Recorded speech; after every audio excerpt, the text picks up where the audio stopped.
तो आज बात होगी एक ऐसे घर की जिसकी दीवारों में ना एक बहुत गहरा राज दफन है। लोग कहते हैं उस घर का जो असली मालिक था वो उसे कभी छोड़कर गया ही नहीं।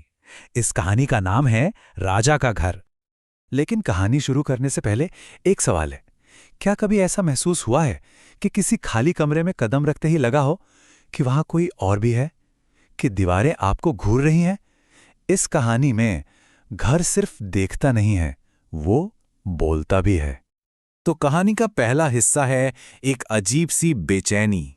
कहानी की शुरुआत होती है एक ऐसी रात से जो दिखने में तो बिल्कुल आम थी, पर असल में थी नहीं। रात के 11:30 बज रहे थे।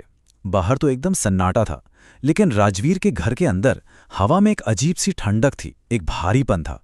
ऐसा लग रहा था जैसे जैसे घर ने अपनी सांस रोक रखी हो और किसी का इंतजार कर रहा हो। और तभी वो सन्नाटा एक फोन कॉल से टूटता है। फोन के दूसरी तरफ से एक घबराई हुई, कांपती हुई आवाज आती है, चाचा को दिल का दौरा पड़ा है, फौरन फौरन अस्पताल पहुंचना है। राजवीर सब कुछ छोड़ छाड़ कर भागता है। उस हड़बड़ी में, उस घबराहट में उसे यह भी ठीक से याद नहीं रहता कि उसने दरवाजा लॉक किया था या बस यूं ही खींच दिया था। दिमाग में उस वक्त बस एक ही चीज चल रही थी, अस्पताल पहुंचना है। अब आता है कहानी का दूसरा हिस्सा। दरवाजा आधा खुला था। राजवीर जब लौटता है तो उसे एहसास होता है कि घर वैसा नहीं है जैसा वो उसे छोड़कर गया था। देर रात जब चाचा की हालत थोड़ी ठीक हुई तो राजवीर वापस घर लौटा, पर घर पहुंचते ही उसका दिल जैसे बैठ सा गया। सामने का दरवाजा वो आधा खुला हुआ था, वो वहीं गेट पर ही जम गया। दिल जोर जोर से धड़क रहा था। उसने धीरे से दरवाजे को धकेला और अंदर कदम रखा। अंदर घना अंधेरा था और वही ठंडक। और तभी उसे एक आवाज सुनाई दी। लॉन्ड्री रूम से आ रही थी, एक अजीब सी, एक ही ताल में, थप थप थप। पर मशीन तो बंद थी। ये बात राजवीर को अच्छी तरह से याद थी। तो फिर ये आवाज कहां से आ रही थी? कौन कर रहा था ये आवाज? क्या क्या घर में कोई और घुस आया था? वो डरते डरते दबे पांव उस कमरे की तरफ बढ़ा और दरवाजे से झांकते ही उसकी सांसें जैसे अटक गईं। मशीन के अंदर कपड़े बहुत हिंसक तरीके से झूल रहे थे, मानो मानो किसी अनदेखे हाथ ने उन्हें पकड़ रखा हो और जोर जोर से हिला रहा हो। पर वहां कोई नहीं था।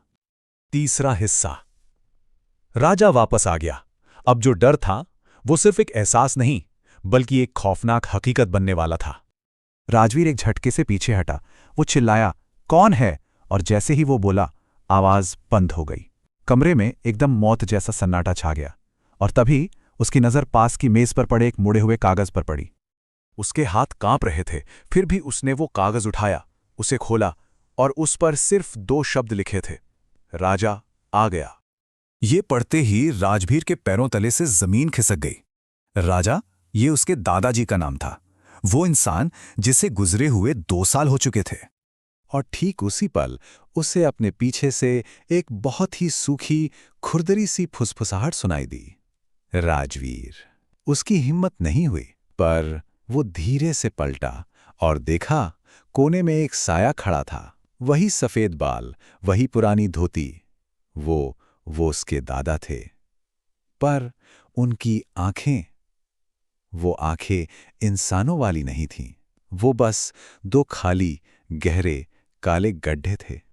चौथा हिस्सा, घर का असली मालिक। यहां डर का सामना होता है गुस्से से, और घर घर खुद एक हथियार बन जाता है।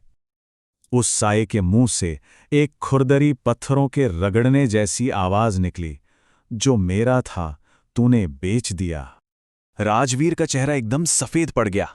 उसे याद आया, कुछ महीने पहले ही उसने पैसों की तंगी में जमीन का एक पुराना टुकड़ा बेचा था, जहां दादाजी की वर्कशॉप हुआ करती थी। और बस इतना याद आना ही था कि जैसे पूरे घर में भूचाल आ गया।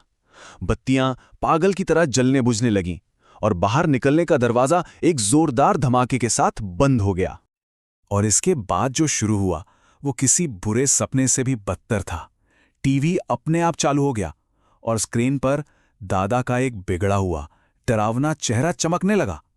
किचन से बर्तनों के गिरने और टूटने की आवाजें आने लगीं। एक ठंडी बर्फीली हवा पूरे कमरे में फैल गई। छत का पंखा बेतहाशा तेजी से घूमकर अचानक रुक गया।